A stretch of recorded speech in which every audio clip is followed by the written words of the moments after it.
வணக்கம். இந்த வாட்டி நம்ம குருவோட அதிசாரம் அடைஞ்சு, அவர் மிதுனத்திலேருந்து அக்டோபர் 8ஆம் தேதி அன்னைக்கு கடகத்துக்கு வந்துட்டார். இப்போ கடகத்திலேருந்து திருப்பியும் டிசம்பர் 21ஆம் தேதி வக்ரகதியில அவர் மிதுனத்துக்கு போவார். திருப்பியும் அவர் 2026 மேல உங்களுடைய பாக்கியஸ்தானத்துக்கு அஷ்டமஸ்தானத்துல இருந்த குரு பகவான் உங்களுடைய பாக்கியஸ்தானத்துக்கு வரப்போறார். விருச்சிக ராசி, விருச்சிக லக்னத்துக்குடைய ப்ரெடிக்ஷன் தான் இப்ப நான் குடுக்க போறேன். பதிவுக்கு போறதுக்கு முன்னாடி உங்களுக்கு ஜாதகம் படிக்கணும்னாலோ, இல்ல உங்களுக்கு ஜாதகம் பார்க்கணும்னாலோ, என்னுடைய ஜெயஸ்ரீபாலன்.com இருக்கு. அது மூலமாக என்ன ரீச் பண்ணலாம். அப்படி இல்லன்னா என்னோட வாட்ஸ்அப் நம்பர் இருக்கு. அது மூலமாவும் நீங்க என்ன ரீச் பண்ணலாம். அப்புறம் உங்களுக்கு நீங்க எத்தனைக்கு எத்தனை சப்ஸ்கிரைப் பண்றீங்களோ, லைக் போடுறோ லைக் பண்ணும்போது எனக்கு ஒரு கொஞ்சம் பூஸ்ட்டா இருக்கும். சப்ஸ்கிரைப் பண்றது உங்களுக்கு உபயோகமா இருக்கும்.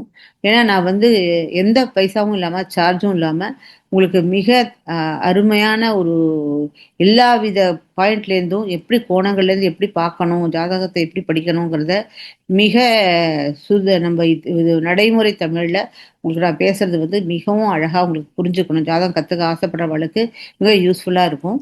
ஸோ நீங்க சப்ஸ்கிரைப் பண்ணிடலாம். ரொம்ப நல்லா இருக்கும். வாங்க பதிவுக்குள்ள போலாம். விருச்சிக ராசிக்கு 2ஆம் வீடு அப்படின்னு சொல்லக்கூடிய அர்த்தத்தை கூடிய அர்த்த அயனம்னு சொல்லுவா. அந்த 2ஆம் வீட்டுக்கு அதிபதியானவர் 8ஆம் வீட்டுல இருந்து 8ல இருந்து உங்களுக்கு நிறைய பண வரவை கொடுத்துட்டு இருந்தார். அதே சமயத்துல 5th பூர்வ புண்ணியாதிபதியும் 8ல போய் மறைஞ்சு இருந்தார் மிதுனத்துல இருக்கும்போது.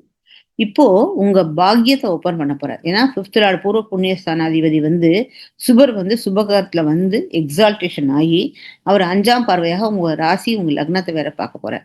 அதனால விருச்சிக ராசிக்கு அந்த அர்த்தாஷ்டம சனி அப்படின்னு 4ல சனி உட்கார்ந்துட்டு இருக்கிறது அர்த்தாஷ்டம சனின்னு சொல்லுவா.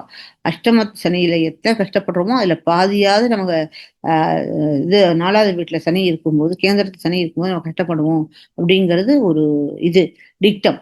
அப்படி இருக்கிற போது உங்களுக்கு இந்த குரு பயிற்சியானது மிகவும் நல்ல ஒரு ஒரு என்ன சொல்லுவா, ஒரு நல்ல சுப விஷயத்த உங்க கஷ்டத்துக்கு ஒரு மருந்தாக அவர் வர்றாருங்க. அப்போ உங்களுக்கு நல்ல பண வரவு வரும். இத்தனை நாளா உங்களுக்கு தடைப்பட்டிருந்த அத்தனை விஷயங்களும் சரியாகும். உங்களுக்கு நிச்சயம் 9ஆம் இடம் நம்மளுடைய பேர பிள்ளைகள், குழந்தைகள். யார் யாருக்கெல்லாம் குழந்தைகளுக்கு குழந்தை இல்லைன்னு இருக்காங்களோ அவெல்லாம் தன்னுடைய பேரன் பேத்தியை எடுத்து கொஞ்சக்கூடிய ஒரு விஷயம். வெளிநாடு போறதுக்காக யார் யாரெல்லாம் கஷ்டப்பட்டு இருந்தாலோ, வெளிநாடு போகணும்னு நினைச்சிட்டு இருந்தாலோ அவள் வெளிநாடு போறது, வாழ்க்கையில முன்னேற்றங்கள், கல்யாணம் ஆகாதவளுக்கு கல்யாணம் நடக்கிறது, இந்த மாதிரி சுப காரியங்கள் எல்லாரும் எல்லா விஷயம் அத்தனை உலகத்துல இருக்க எத்தனை சுப காரியம் இருக்கோ அத்தனையும் உங்களுக்கு கண்டிப்பா நடக்க போகுது. ஏன்னா அவர் 5ஆம் இடத்தையும் பார்க்கிறார். கல்யாணம் எல்லாத்தையும் இதுக்கு வர சொல்றதுக்கே இல்லை. கல்யாணம் ஆக கல்யாணம் ஆகும். ஹையர் ஸ்டடீஸ் இருக்கிறவளுக்கு ஹையர் ஸ்டடீஸ் கிடைக்கும். ஹையர் படிப்புக்காக வெளிநாட்டு போகணும்னு ட்ரை பண்றவள் வெளிநாடு போவா.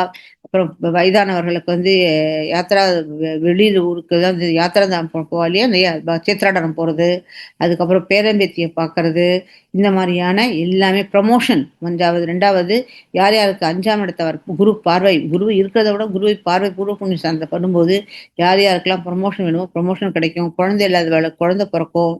அத்தனை இனிமே நீங்க எதுவுமே இல்லை, என்னென்ன வேணும்னு நினைச்சீங்களோ உலகத்தை அத்தனை சுப காரியங்கள் நடக்கும். 3ஆம் இடத்தவர் பார்க்கறதுனால உங்களுக்கு அவர் உங்களுக்கு இத்தனை நாளா நீங்க பயந்துட்டது இல்லையா, 3ஆம் இடத்துல வீரிய விஜயஸ்தானத்துல குருவோட பார்வைப்படனால எதையுமே நீங்க ரொம்ப தைரியமா ஒரு பிசினஸ் ஆரம்பிக்கனா கூட, ஒருத்தர் நம்மளை எது பண்ணினாலும் சரி அதை ரொம்ப தைரியமாக ஹேண்டில் பண்ணக்கூடிய ஒரு சக்தி. நெய்பரோட இருந்த பிணைப்புகள் சரியாகும். உங்களுடைய யங்கர் சிப்ளிங்கோட இருந்த பிரச்சனைகள் சரியாகும். அது மாதிரி எல்லாமே அத்தனையும் உங்களுக்கு 100க்கு 100% மார்க் கொடுக்க முடியும். விருச்சிக ராசி, விருச்சிக லக்னக்காரர்களுக்கு உங்களுக்கு எல்லாம் மிகவும் நல்லதே நடக்கும். சுபம்.